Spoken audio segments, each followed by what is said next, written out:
我想问一下，就是今天说到那个，就是不要将好东西给狗吃，这个嗯我们明白了啊。嗯，就是我就想到圣经里边的那个，就是说，狗不也吃那个主人台子上面掉下来的碎渣吗？好，就像这一个，就是秦老师再跟我们解释一下，让我们更加明白啊。好，好，好，谢谢主。好，谢谢你，这个问题也挺好的。这个都是讲到狗是吧？这个狗呢，就是首先有人说这个狗呢，说是宠物狗，是很可爱的小狗，不是。圣经里面讲的狗就是那些的在大街上很讨厌的那种狗，就是这个在桌子底下等着主人家饭桌子上掉下来一些的孩子可能吃东西就是不注意啊，就掉下了一些这些的饼的渣子，就是掉下来就狗就在地下等着就给吃了。那这是什么意思呢？其实我们如果看上下文，是一个这个外邦的妇人是吧？她的女儿被鬼附了，然后呢，她想求耶稣赶鬼。主耶稣开始讲的话呢，其实在考验他的信心。主耶稣说：“不好把儿女的饼丢给狗吃，是吧？”主耶稣他说：“我要先到以色列家里边去。”就是神呼召他是要帮助以色列人的，这是优先的一个顺序。神的家首先最重要，我要这个照顾以色列家。主耶稣其实呢，这是对这个妇人的一个考验，就是其实对他这是一个羞辱，是吧？不要把儿女的饼丢给狗吃，就是等于把这个妇人把它说成是狗。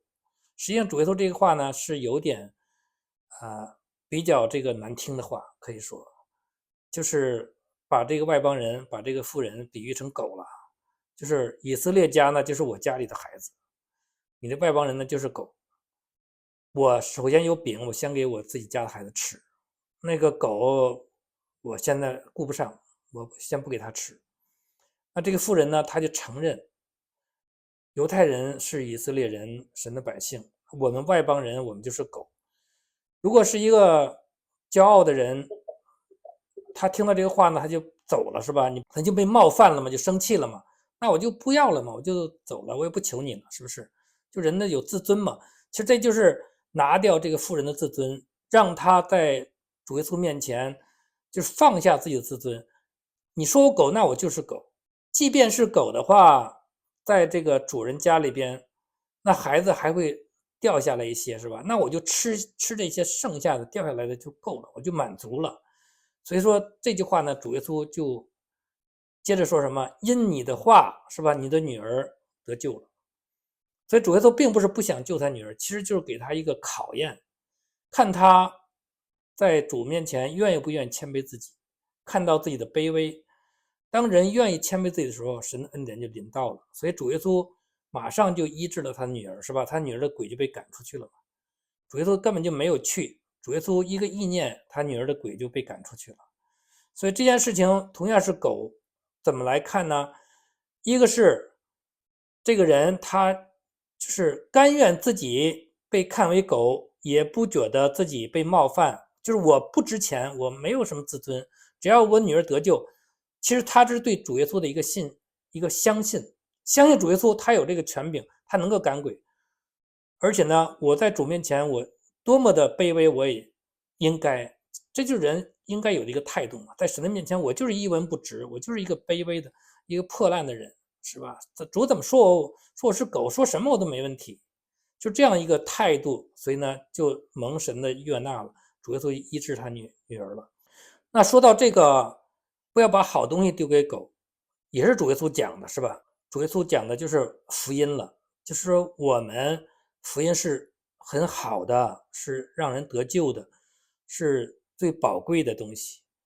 但是呢，那些外邦人，那些不信的，他们呢，不但不信，而且他们亵渎神，嘲笑。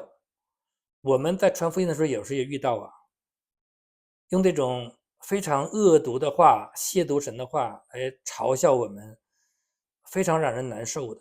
所以主耶稣讲的就是对那些抵挡神的、不信的，甚至亵渎神的人，我们不要把福音这么宝贵的东西、这么好的珍珠丢给狗。所以说，你给他了以后呢，他踩在脚下践踏，反而还咬你，是吧？就是我们不要把这么宝贵的神的最宝贵的福音给那些不值得的人。现在这个世界上其实就是有很多不值得的人，那我们怎么来分辨这个人他值得不值得呢？那我们在传福音之前我们不知道，是吧？我们就凭着爱心我们就去传，那他的回应其实就是一个证据。所以保罗他为什么对有些人呢，他就跺下脚上的尘土，是吧？就说你们的罪和我无干了。那保罗就看到这些人他们的悖逆，就是明明知道神，就像保罗写的罗马书第1章似的，是吧？他们明明知道神的永能和神性是明明可知的，但是呢，他们就是硬着心抵挡不信。那这样的人呢，其实就是主耶稣说的狗，说的猪，就不要给他们了，就要离开他们，没有必要在他们身上浪费时间。其实我们传福音呢，也是应该有智慧的，我们就祷告。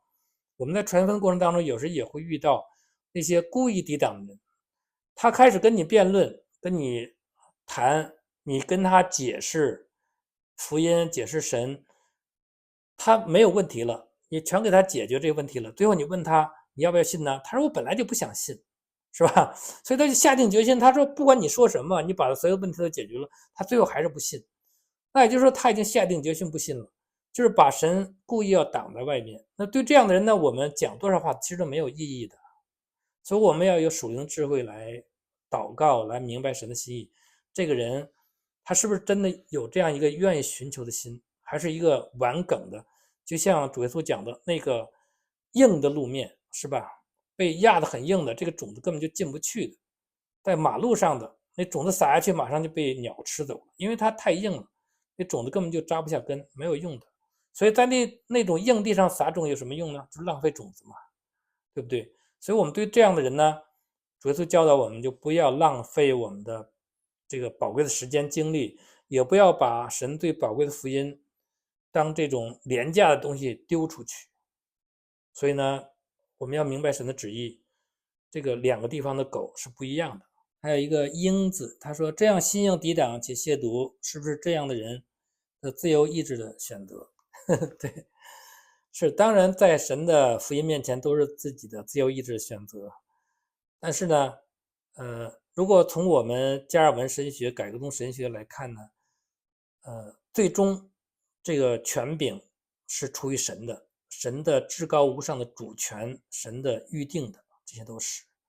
当然，人的抵挡，人的这种顽梗，也是他的一个选择，他的选择是和他救恩有密切关系的。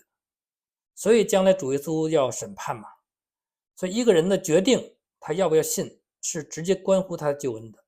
但是呢，我们要看到神的至高无上的主权，在创世之初，神就已经预定了神的这个救恩，所以这个预定论，神的拣选超越人的自由意志，这个是需要我们凭着信心相信的。